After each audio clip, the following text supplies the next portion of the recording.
여러분, 우리 빨리빨리라고 하는 마음이 있어서 이런 기도 해보신 적 없으신가요? 주여, 제가 인내 잘 할 수 있도록 제발 저 좀 도와주세요. 그리고는 조용히 있다가 혼자말로, 그런데요, 너무 오래 기다리게는 하지 마세요 라고 말입니다. 이런 기도 해보신 분 손 한번 들어보실래요? 저도 한 번씩은 해봤던 것 같아요. 제가 아는 어떤 분은 자신의 믿음 없음 때문에 이런 기도를 했다고 합니다. 하나님, 제게 믿음 좀 주세요. 그리고요, 이왕 주실 것이면 지금 당장 주시면 좋겠어요. 하나님, 저 성질 급한 거 아시죠? 라고 말입니다. 이해는 돼요.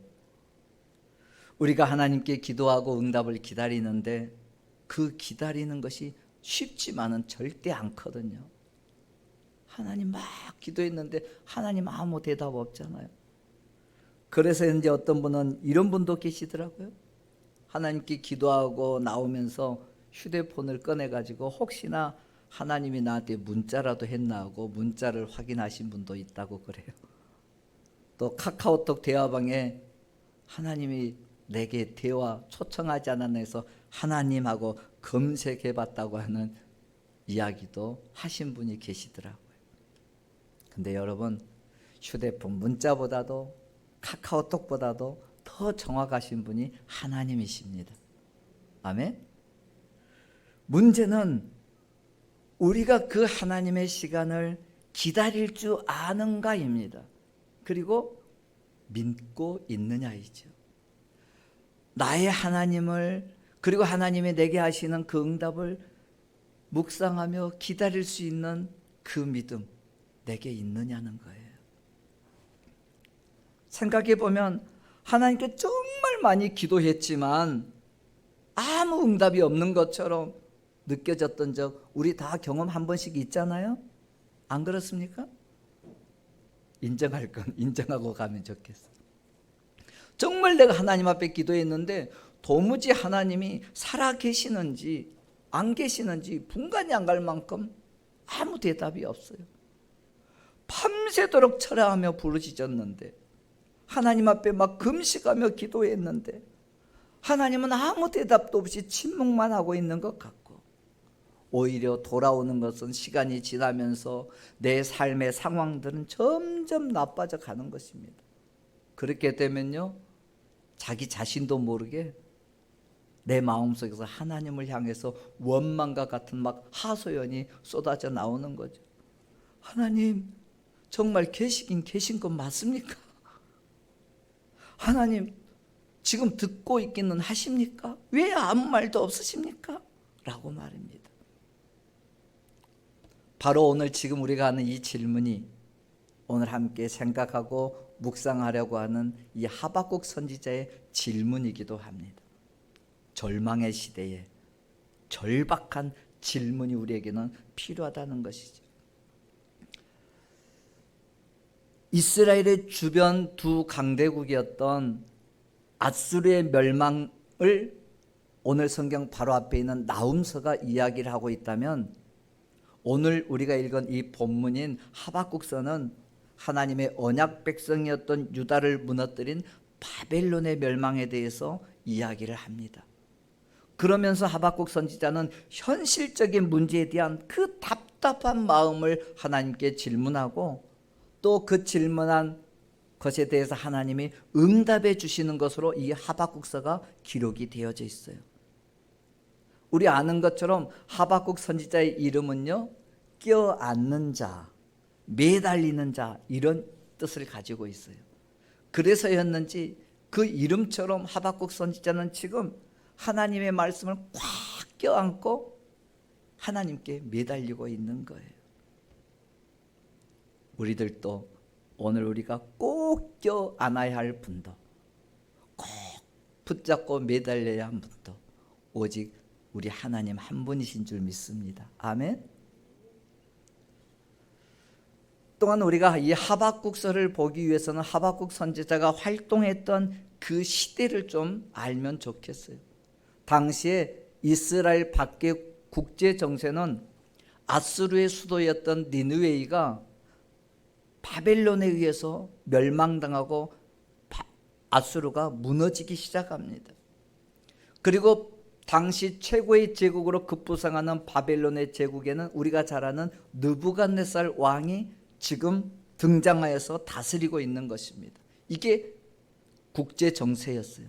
그렇다면 이 유다 안쪽 내부적으로는 요시야 왕이 전쟁에 나갔다가 그만 죽어버리는 것입니다. 그리고 그 죽은 이후에 나라가 급격하게 무너져가는 비참한 시대가 되는 거죠. 그러니까 하나님께 지금 매달리지 않을 수가 없는 형편이 되는 거예요. 알고 있듯이 이 요시야 왕이 누구입니까? 히스기야 왕과 함께 이스라엘 왕 중에서 가장 훌륭하다고 평가받았던 왕 중에 하나 아닙니까? 그런데 이 요시야 왕이 지금 바벨론과 애굽이라고 하는 큰 두 나라 사이에서 정세 판단을 잘못하여서 그만 그 전쟁에 끼어들게 되는 거죠. 그리고 그 전쟁에 나아갔다가 애굽의 군대였던 느고 군대에 의해서 죽고 마는 거예요.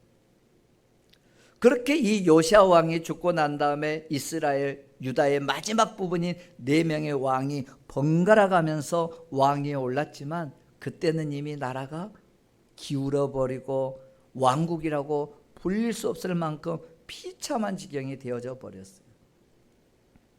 예를 들면 유다라는 나라가 얼마나 엉망진창이 되어져 버렸느냐면 애굽이 통치력이 강해서 힘이 있으면 애굽 왕이 와서 이 유다의 왕을 자기 마음대로 폐위시키기도 하고 즉위시키기도 했어요.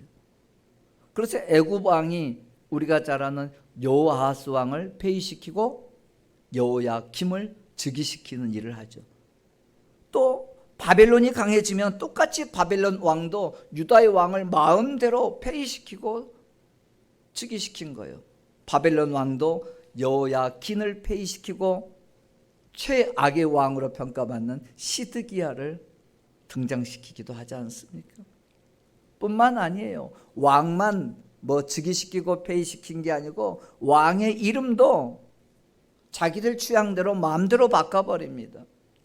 애굽 왕이 통치할 때는 애굽 왕의 방식대로 우리가 잘 아는 이스라엘 유다 왕의 17번째 왕이었던 살롬 왕의 이름을 여호아스로 뒤바꿔버리고 그 다음 여호야김을 여호야김으로 바꿔버리는 것 아니겠습니까?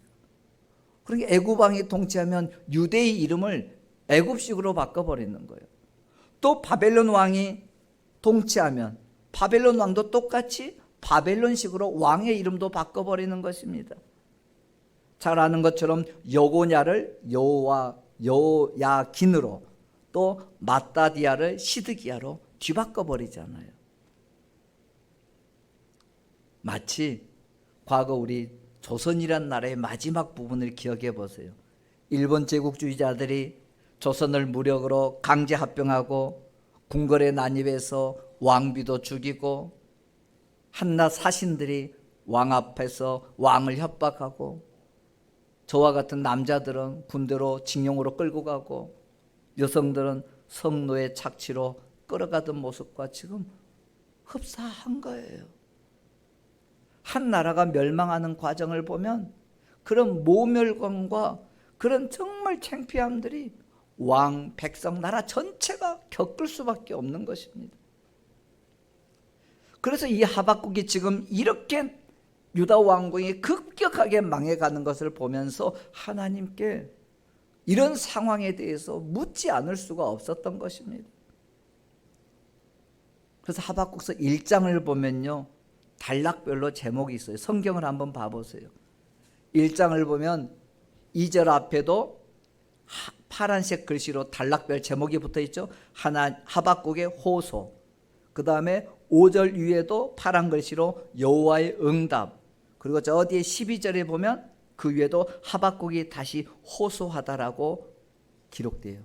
그리고 이 이야기를 이어서 오늘 본문 2장은 하박국이 다시 호소했던 것에 대한 하나님의 응답이 오늘 본문이거든요. 그런데 하박국서 1장을 보면 이 하박국 선지자가 지금 하나님 앞에 기도하고 하나님께 질문하는 것은 사실은 질문이라기보다는 막 하나님께 따지는 듯한 한탄과 호소예요. 제가 조금 이해를 돕기 위해서 1장 2절에서 4절의 말씀을 제가 우리말 성경으로 읽어드릴 테니까 여러분들은 1장 2절에서 4절을 성경을 보면서 제가 읽는 거 보면 좋겠어요. 자, 2절, 3절, 4절을 제가 우리말 성경으로 읽어드릴게요. 성경을 보십시오. 오 여호와여, 제가 언제까지 부르짖어야 합니까? 주께서 듣지 않으시고 폭력입니다라고 제가 주께 외쳐도 주께서는 구해주지 않으십니다. 왜 저로 하여금 불의를 보게 하십니까? 왜 죄악을 쳐다보게 하십니까? 파괴와 폭력이 제 앞에 있습니다. 갈등이 있고 싸움이 일어납니다. 그러므로 율법을 지키지 않고 정의가 아주 실행되지 못합니다. 악인이 의인을 애워싸 버려서 정의가 왜곡되고 있습니다. 지금 하박국이 막 이렇게 부르짖어도 하나님은 듣지 않으신 것처럼 침묵하고 계세요. 목이 터져라고 어찌 이러십니까? 라고 외쳐도 하나님은 꼼짝도 안 하고 움직여주지도 않아요. 그러면서 악하고 거짓된 자들은 갈수록 더 득세하는 상황을 보면서 지금 하박국은 화가 나 있는 거예요. 그래서 하나님을 향해서 올려드리는 그런 기도가 처절하고 절박함을 뛰어넘어서 이제는 막 비통함과 절망감으로 가득 찬 기도인 것입니다. 그러나 하박국은 지금 이런 속에서도 하나님의 온전한 뜻이 무엇인지를 알고 싶었어요. 그리고 죄악으로 무너져버리는 그 심정이었지만 그래도 포기하지 아니하고 지금 막 하나님을 향해서 울부짖고 있는 것이죠. 여러분, 진짜 하나님의 사람이라면요, 낙심될 수도 있습니다. 상처받을 수도 있습니다. 그래서 무너집니다. 앞이 막 캄캄합니다. 억울하고 비통할 수 있습니다. 그런데 더 부르짖고 더 외쳐대는 것입니다. 진짜 하나님의 사람이라면. 왜일까요? 자기 자신의 이런 상황에서 나를 붙잡아 줄 수 있는 분은 오직 하나님 한 분뿐이고, 이런 극한 상황을 반전시켜 줄 수 있는 분도, 참담한 이 마음에 위로를 주실 분도, 그리고 다시 희망을 내게 주실 분도 오직 하나님 한 분밖에 없다는 사실을 정확하게 알기 때문에 진짜 하나님의 사람은 극한 상황이 되면 될수록 하나님을 붙들게 되어 있습니다. 그래서 지금 하박국 선지자도 이런 극한 상황 속에서 하나님 한 분에게만 매달리는 것입니다. 이게 진짜 믿음이죠. 안 그렇습니까? 이렇게 부르짖었더니 드디어 하나님이 하박국 선지자의 부르짖음에 대해서 기도 응답을 해주셔요. 그런데 하나님이 응답해 주시면 막 좋아가지고 너무 행복해야 되는데 하나님의 응답을 들은 하박국은 내용이 이상한 거예요. 하박국서 1장 8절을 한번 보세요. 하나님은 표범보다 날쌔고 굶주린 이리보다 사나워서 독수리처럼 먹이를 낚아채가는 포악한 그 갈대아인들, 즉 바벨론을 일으켜서 이스라엘을 다 삼켜버리게 하겠다고 말씀하는 것입니다. 다시 말해서 바벨론 군대가 이스라엘을 침략하여서 무자비하게 폭행을 행할 것이고, 왕들을 멸시하고 백성들을 조롱하고 성들을 모조리 불태우고 점령하겠다는 거예요. 생각해 보세요. 지금 하박국 선지자가 기도하면서 하나님의 응답을 바랬던 것과는 전혀 다른 응답이에요. 그러니 하나님의 응답을 받고 지금 하박국 선지자는 우리말로 바꿀게요. 기가 막혀서 말문이 탁 막혀버린 거예요. 하나님, 이 이스라엘 민족의 타락과 부패를 좀 멈춰서게 해주세요. 그리고 하나님의 정의와 공의가 이루어지려고 부르짖고 있었는데, 그렇게 막 기도했는데 오히려 하나님은 아니야, 내가 이스라엘을 사라지게 할 것이야. 성전도 성읍들도 다 불타 없애버릴 거야. 백성들은 죽임을 당할 것이고 짐승처럼 쇠사슬에 묶여서 너희가 포로로 끌려가서 고통을 받게 될 거야 라고 대답을 해주는 거예요. 아무리 생각해도 아무리 고민해도 하나님이 하신 이 기도의 응답이 하박국 성지는 상상할 수 없는 하나님의 진노였던 것입니다. 그래서 그 하나님의 대답을 듣고 다시 질문을 하는 것입니다. 그게 1장 12절부터 17절에 있는 이야기예요. 이렇게 질문하는 거죠. 하나님, 어찌해서 악인들이 선민들을 짓밟고 더럽히도록 방치하려고 내버려 두십니까? 악한 자들이 우리같이 선민을 유린하고 조롱하고 폭력을 행사하는 것을 어찌 당연한 듯이 보고만 계십니까? 하나님을 조금 더 의지하지 않고 저 군대의 신만 의지하며 신처럼 여기고 있는 자들을 통해서 어찌 우리를 죽이라고 허락하시는 것입니까? 이렇게 지금 하나님께 질문하는 거예요. 이 질문을 그냥 쉽게 우리 표현으로 바꿔볼까요? 우리도 그렇게 기도할 거니까요. 하나님, 내가 이렇게 힘들게 기도하는데 아무 변화가 없으면 지금 도대체 하나님은 뭐 하시는 것입니까? 지금 도대체 하나님이 내 기도를 듣긴 들으시는 겁니까? 하나님이 지금 우리 형편을 보고 계시는 건가요? 라고 말입니다. 하는 것과 똑같은 거예요. 하지만 지금 나라가 망해갑니다. 성전이 불탑니다. 백성이 죽임을 당하는 끔찍한 이 심판의 소식을 듣고 하박국은 긍휼과 자비를 베풀어 달라고 하나님께 호소하는 마음을 하나님은 너무나 잘 알고 계셨던 거예요. 그러므로 우리는 하나님의 음성을 기다리는 자리로 나아가야 합니다. 아멘.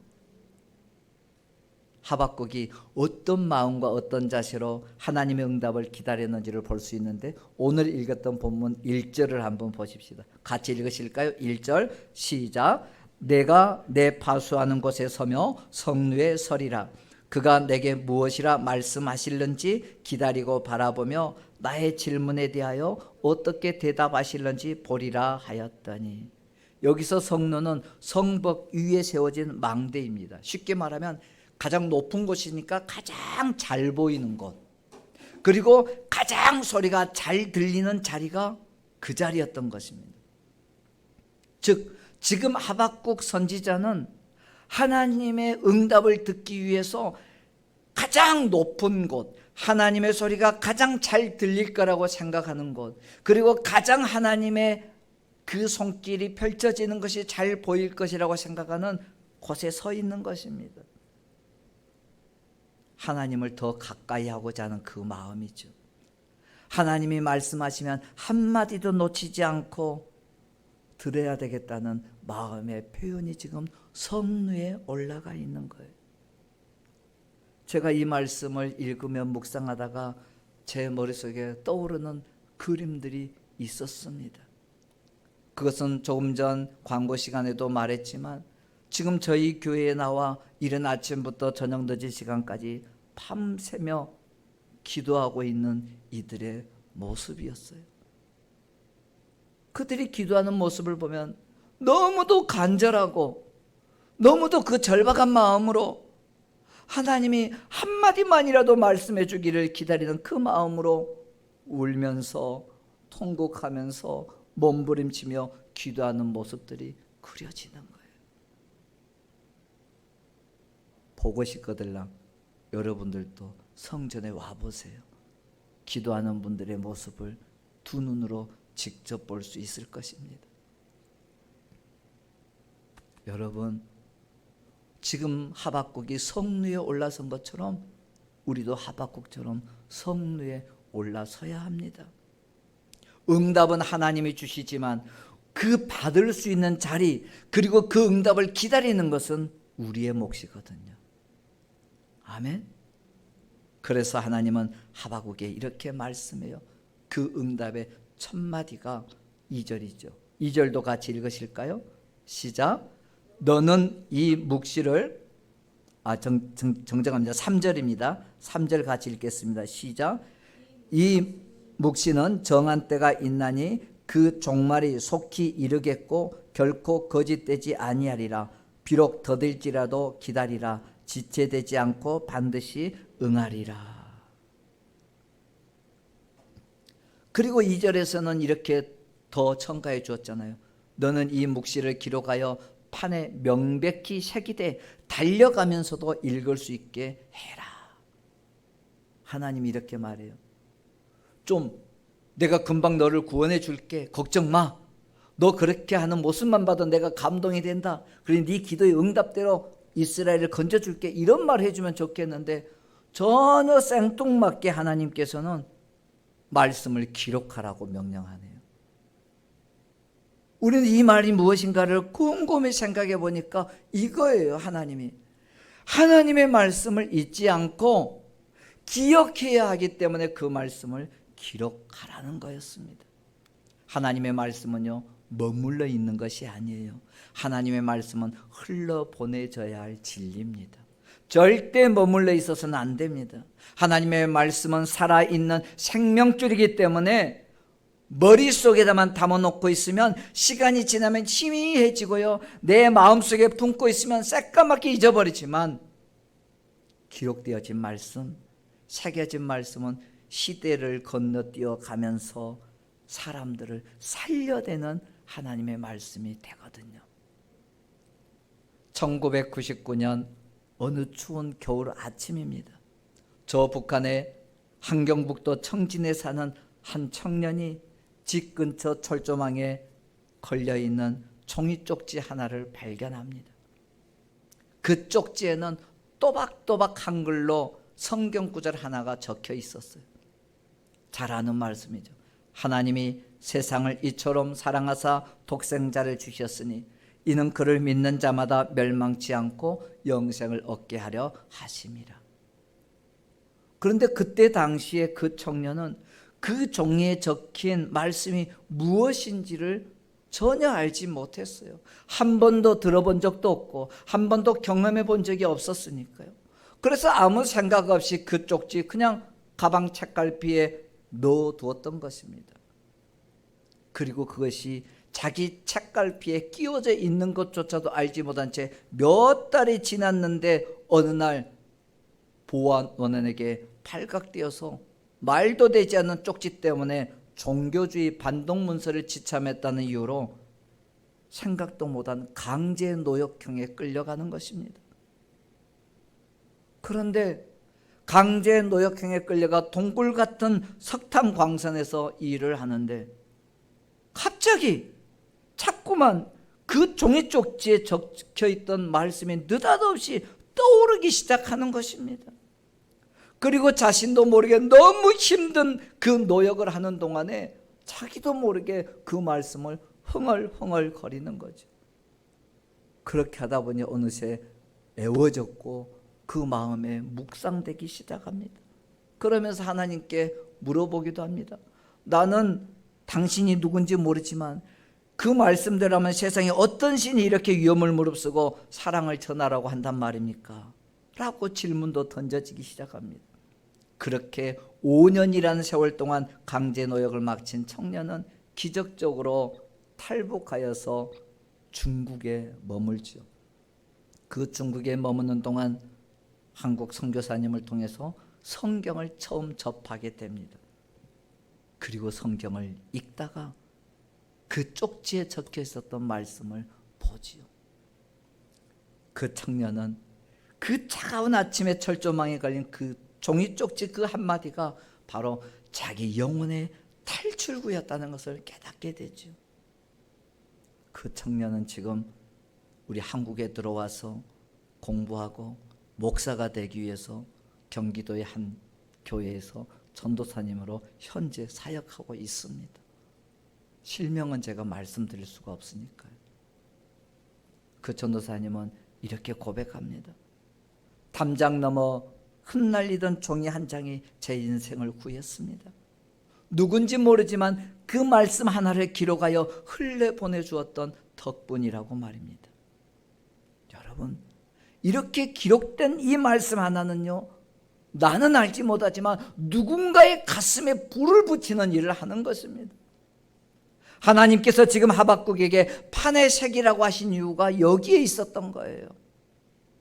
말씀이 돌판에 새겨지든지 종이에 새겨지든지 오늘 우리가 인터넷으로 예배드리며 말씀을 송출하는 것처럼 디지털 화면에 적혀져 나가듯이 흘러가야 할 길을 가게 된다면 그 길 끝에는 반드시 누군가 모르지만 불꽃이 튀는 다른 생명을 살리는 일을 한다는 것입니다. 그러므로 우리는 더딜지라도 기다릴 줄 알아야 합니다. 아멘. 그래서 하나님은 3절에서 그렇게 말하잖아요. 이 묵시는 정한 때가 있다. 종말이 속히 올 것이다. 그러니 비록 더딜지라도 기다려라. 지체되지 않고 반드시 응하리라고 말합니다. 분명한 사실은요, 하나님의 응답이 너무 느린 것 같고 지체되는 것처럼 보이지만 절대로 늦지 않습니다. 하나님의 시간은 1분 1초도 틀림없이 정확하시거든요. 단지 우리가 볼 때 하나님의 약속이 내가 계산해 놓은 것보다 느리다고 느껴질 수 있지만 하나님은 단 한 번도 하나님의 약속을 잊거나 미루신 적이 없습니다. 문제는 시간이 아니라 믿음이라는 것입니다. 아멘. 그래서 우리가 포기하고 돌아서 버리면 하나님의 약속은 내 눈앞에 가까이 있어도 우리가 보지 못해요. 그래서 하나님은 4절에 마무리를 이렇게 하잖아요. 한번 따라 하십시다. 의인은 그 믿음으로 말미암아 살리라. 다시 한번요. 의인은 그 믿음으로 말미암아 살리라. 얼마나 우리 가슴을 치게 하는 말씀인지 몰라요. 1948년 한여름입니다. 저 남쪽 여수 애양원 교회 손양원 목사님에게 천청병력 같은 소식이 날아옵니다. 그것은 공산당원이었던 두 청년이 이 손양원 목사님의 두 아들인 동인이, 동신이 형제를 총살해 죽였던 것이죠. 그 소식을 들었던 교회와 사람들은 분노했어요. 슬픔에 가득 차고 다 무너져 버린 것 같았어요. 하나님, 어찌 이런 일이 일어날 수 있단 말입니까? 하나님은 어떻게 목사님의 아들을 죽일 수 있단 말입니까? 하나님 도대체 어디 계신단 말입니까? 그런데 손양원 목사님은 그 두 아들의 장례식에서 10가지의 감사기도 드리셨음을 알고 있잖아요. 그 6번째 감사기도가 이렇게 되어 있습니다. 두 아들을 미국 유학하려고 준비했는데 미국보다 더 좋은 천국에 갔으니 감사합니다. 그리고 손양원 목사님은 자신의 아들들에게 총을 쐈던 두 청년 중에 하나였던 안재선을 양자로 삼아 드리잖아요. 주변 사람들은 다 말립니다. 이게 무슨 소리입니까? 원수를 어떻게 해요? 그때 손양원 목사님은 이렇게 말합니다. 여러분, 의인은 믿음으로 삽니다. 신앙은 기다림입니다. 하나님의 죽음까지도 선으로 바꾸시는 날을 저는 지금 보고 있습니다 라고 말합니다. 그리고 21년이 지난 뒤 그 애양원 교회의 성도들 앞에 중년이 된 한 사람이 서 있습니다. 바로 그가 안재선 장로이죠. 그리고 이렇게 말합니다. 그날 손 목사님의 용서는 제게 하나님의 존재를 증명해 주었습니다. 그날 저는 저를 살리신 예수님을 영접했습니다. 여러분, 손영원 목사님은 아들이 죽은 바로 그 자리에서 오늘 말씀은 비록 터질지라도 반드시 응하리라는 말씀을 믿고 기다렸던 것입니다.